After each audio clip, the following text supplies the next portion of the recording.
particle entanglement, particles and waves, all of which we are made, consciousness. The particle entanglement theory is that one particle over here can affect a particle over here, or even like across the world over there. And you're like, well, how does that work? That doesn't quite make sense. Oh, but it actually does. Particles and waves, it's the energy forms of which things can reside in, right? So a wave of energy, like an earthquake, if you're in an earthquake like in California and they wake you up at 4:30 in the morning, you can't see the earthquake physically, but you can feel it. Wherever that earthquake was, it could be 20 miles away, it could be 50 miles away, but you can feel the energetic wave of that, and everything starts shaking. My surfboards almost came off my wall. And that was not based off of a particle energy. I wasn't hit with something, nothing came crashing through my window, but this wave-like function of that energy came at me, right? So that's a wave energy. Then there's particle energy, solid matter. When enough energy is condensed into a solid matter form, it forms a particle. And things can go in between this wave particle form. We don't always see it happening. We don't know when it's happening. And that's kind of the mystery of the quantum realm of things. Regular physicists, this like blows their mind because they can't measure it exactly.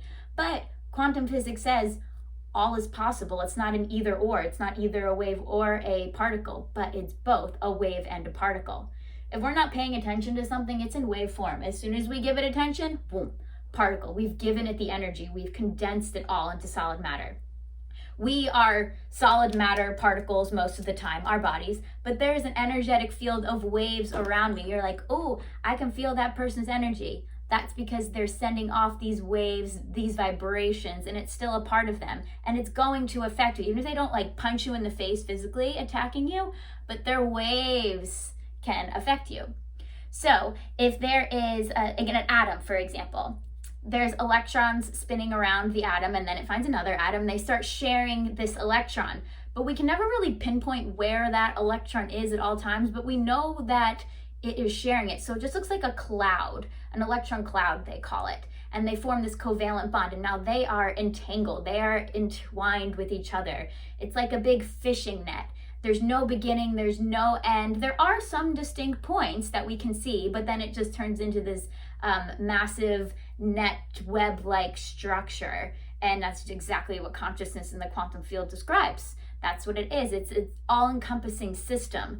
And these individual particles that come up will affect the other. So if you think of like the fascia in our skin as well, our fascia is this like web-like covering over our entire body. So if our fascia is tight in our shoulder, and sometimes we call it like muscle tightness and things, it might affect your opposite hip, or it might affect the same side hip.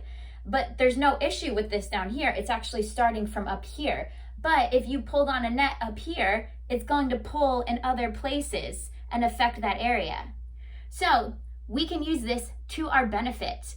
When we are having a thought, we are changing the energetics of something far away. They are entangled. If there is an electron spinning over here in this direction, well, I bet you there's another electron somewhere else, maybe over here, spinning in the opposite direction to balance out this net, this web. So everything is pulling and pushing at an equal rate to try and keep this balance. And when something gets pulled out of balance, well, something over here is going to try and pull it back. And that's kind of the way Mother Nature works in the earth, because that's a whole system, right? With the planets, we work with the moon spins around us and we spin around the sun. The moon pulls the tides. We have a high tide and a low tide. The moon isn't like coming down and be like, come on, tide, we need some waves, and pull, we need a high tide right now. No, it's the energetics, it's the wave-like properties of this wave particle entanglement situation. Same thing when you talk to somebody or you haven't spoken to somebody in a long time and you start thinking about them, and then all of a sudden you look at your phone and like, oh my God, they just texted me. I was just thinking about you. Meme. Well, it's because your thoughts are entangled with them, and those thoughts that you were having about them started affecting their thoughts, and maybe that made them think of you, and then they texted you. So it's really not a coincidence. You can be like, we are so entangled. Thank you, quantum fields. So a great way that we can utilize this is a loving kindness meditation. And people are like, I'm not going to do a loving kindness meditation. That's stupid. How can I affect people all the way across the world over there, or family that I have across the country, when I'm not physically with them? Thank you, particle entanglement. This is where it comes into play. When you do a loving kindness meditation, you're quiet, you're in your thoughts. Yes, all cleared from distractions at the moment. And you truly are sensing a love and a kindness to somebody. Think of somebody that you love. And then you can say, I wish you well. I wish you are well. I wish you are happy. I wish you are safe. And I wish that you live with ease. They got that memo. You don't even have to text them. You don't have to call them. They got it.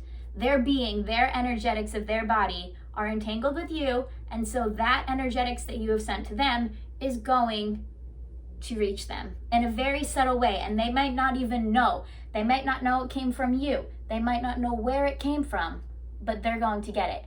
So if everybody did a loving kindness meditation for the greater good of humans, of animals, of the planet, of your loved ones, or even more difficult but pertinent people that you dislike, we are going to be able to affect them in a positive way.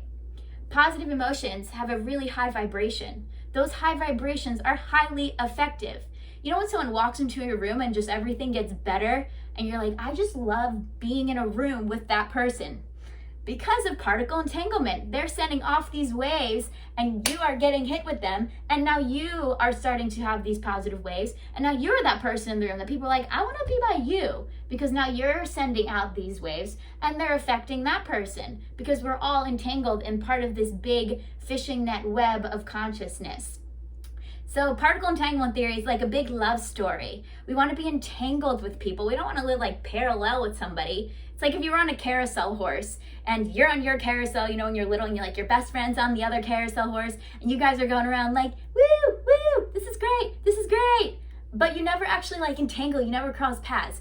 It would have been so much more fun if you could like jump on their horse and now you're like riding it together, right? And you're like, yeah, this is really cool. Now you're like having this experience because you're entangled with them more. And then you jump on their horse and now you're entangled.